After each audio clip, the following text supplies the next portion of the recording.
உங்களுக்கு பக்காவான evening snack வேணுமா? அதுலாம் மதுரை சைடு இருக்கீங்கன்னா நான் சொல்ற ஸ்பாட்டை ட்ரை பண்ணி பாருங்க. அப்படி நாங்க வந்த ஸ்பாட்டு தான் கோரிப்பாளையம் தாண்டி பள்ளிவாசலுக்கு ஏத்தாப்புல இருக்கிற நம்ம அண்ணன் கடை. அப்படி இந்த ஸ்பாட்ல என்ன இருக்குன்னா வடகறி முட்டை மாசுன்னு சொல்லிட்டு 2 வகையான ஐட்டம்ஸ்லாம் இருந்துச்சு. அதை நாங்கள் வாங்கி ட்ரை பண்ணியிருந்தோம். இவங்க கடையில் அந்த வடகறி கொத்துற குழம்பு தான் அல்டிமேட்டு. இவங்க குழம்பு சென்னா எல்லாம் ஓனா வீட்லயே ப்ரிப்பேர் பண்ணி கொண்டு வந்துடுறாங்க. அண்ணனும் நீயே அதை எடுத்து சாப்பிட்டு பாருப்பா, உனக்கு டேஸ்ட் தெரியும் அப்படின்னு சொன்னாரு. அதுக்குள்ள அண்ணன் வடகறி போட்டு தந்துட்டாருங்க. சாப்பிட்டு பார்த்தோம், செமையா இருந்துச்சு உண்மையிலேயே. அடுத்தது அண்ணன்கிட்ட முட்டை மாஸ் தாங்க வாங்கி ட்ரை பண்ணியிருந்தோம். அண்ணன் அதில் பவுடர்லாம் போட்டு செமையாக கொடுத்துருந்தாரு. அதுவும் சாப்பிட்றதுக்கு உண்மையிலேயே அல்டிமேட்டாக இருந்துச்சுங்க. என் ஃப்ரெண்டு சாப்பிட்டு பார்த்துட்டு என்ன சொல்கிறான்னு பாருங்க, உண்மையிலே நல்லா இருக்குடா அந்த மாதிரி சொல்லலாம். ஓவராலாக சாப்பிட்ட 2 ஐட்டமே சூப்பராக இருந்துச்சுங்க.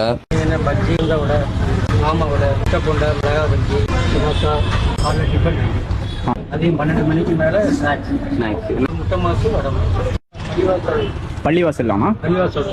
ஓகேண்ணா ஓகேண்ணா. இந்த மாதிரி ஈவினிங் டைமில் வடகறி முட்டை மாசு 8 வகையான வடைலாம் சாப்பிடணும்னா நம்ம அண்ணன் கடையை மறக்காம விசிட் பண்ணி பாருங்க. மோர் வீடியோஸ்க்கு நம்ம பேஜை ஃபாலோ பண்ணிக்கோங்க. பை.